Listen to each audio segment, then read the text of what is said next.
সুনীল একজন ইলেকট্রিশিয়ান। আজ সারাদিন কাজের শেষে সে বাড়িতে বসে বিশ্রাম করছিল। হঠাৎ তার ফোনে কল আসে।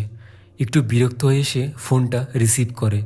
ফোনে কেউ একজন তাকে বলে যে ইমার্জেন্সি তাকে একটা বাড়িতে যেতে হবে ইলেকট্রিকের গণ্ডগোল দেখা দেওয়ায়। কিন্তু সুনীলের একদমই যেতে ইচ্ছে করছিল না এত রাতে। অগত্যা কি করবে, সে তার দায়িত্ব পালন করার জন্য বেরিয়ে পড়ল বাড়িটির উদ্দেশ্যে। সুনীল তার বাইক স্টার্ট করে এবং মোবাইলে জিপিএসটা অন করে, কারণ তার ফোনে ওই বাড়ির অ্যাড্রেসটা পাঠিয়ে দেওয়া হয়েছে। এরপর সুনীল জিপিএসটা দেখে দেখে এগোতে থাকে। শহরের রাস্তা অতিক্রম করতে করতে আস্তে আস্তে সে জঙ্গলের রাস্তার মধ্যে ঢুকে পড়ে। অনেক রাত হওয়ার কারণে রাস্তাটি জনশূন্য। রাস্তাটি মাটির এবং রাস্তার দুধারে জংলি গাছপালায় ভর্তি। রাস্তাতে কোনো ল্যাম্পপোস্ট নেই, তাই প্রচণ্ড অন্ধকার। কিছুক্ষণ ড্রাইভিংয়ের পর সুনীল একটি ভয়ঙ্কর পুরনো বাড়ির সামনে এসে দাঁড়ালো। এই বাড়িটা ফরেস্ট এরিয়ার মধ্যেই ছিল, আর ইলেকট্রিকের প্রবলেমের জন্য বাড়িতে কোনো আলো না জ্বালায় আরও অদ্ভুত লাগছিল বাড়িটা। বাড়িতে কোনো সারা শব্দ নেই। বাড়ির অবস্থা দেখে মনে হচ্ছিল বাড়িটিতে কয়েক বছর ধরে মানুষ বাস করে না। সুনীল বাড়িটা দেখে একটু ভয় ভয় পাচ্ছিল। আস্তে আস্তে সুনীল বাড়ির দরজার দিকে এগোতে থাকে। দরজার সামনে গিয়ে ঠকঠক শব্দ করতে থাকে, কিন্তু ভিতর থেকে কোনো সারা শব্দ নেই।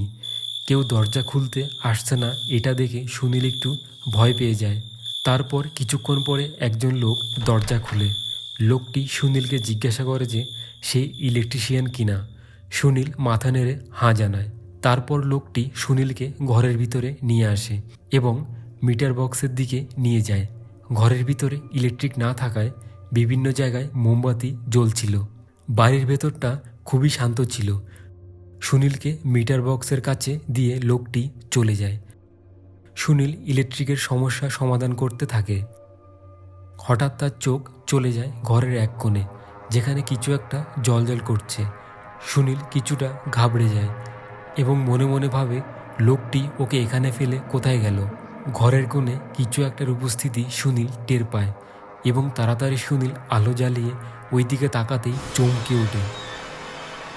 ভয়ে তার হাত থেকে স্ক্রুড্রাইভার পড়ে যায়, কারণ ওর সামনে এক ভয়ানক মেয়ের ছায়া দাঁড়িয়ে আছে।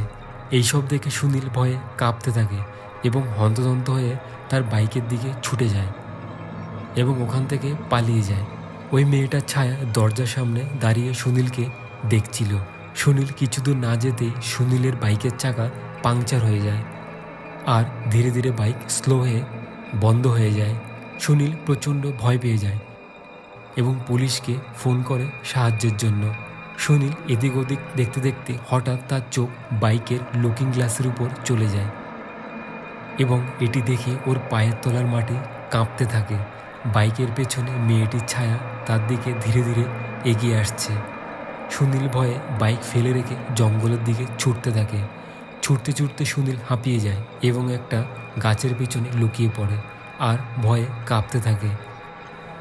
কিছুক্ষণ পরে সুনীল পুলিশের সাইরেনের আওয়াজ শুনতে পায় এবং তাড়াহুড়ো করে ওর বাইকের দিকে ছুটতে থাকে। যখন বাইকের কাছে আসে তখন দেখে যে পুলিশরা বাইকের ইনভেস্টিগেশন করছিল। সুনীল পুলিশকে সব কিছু বলল এবং তাদেরকে ওই বাড়ির ভিতরে নিয়ে গেল। পুলিশ ওই বাড়িটার ভিতরে গিয়ে তদন্ত করে, কিন্তু বাড়িটিতে কোনো মানুষের কোনো চিহ্ন পেল না।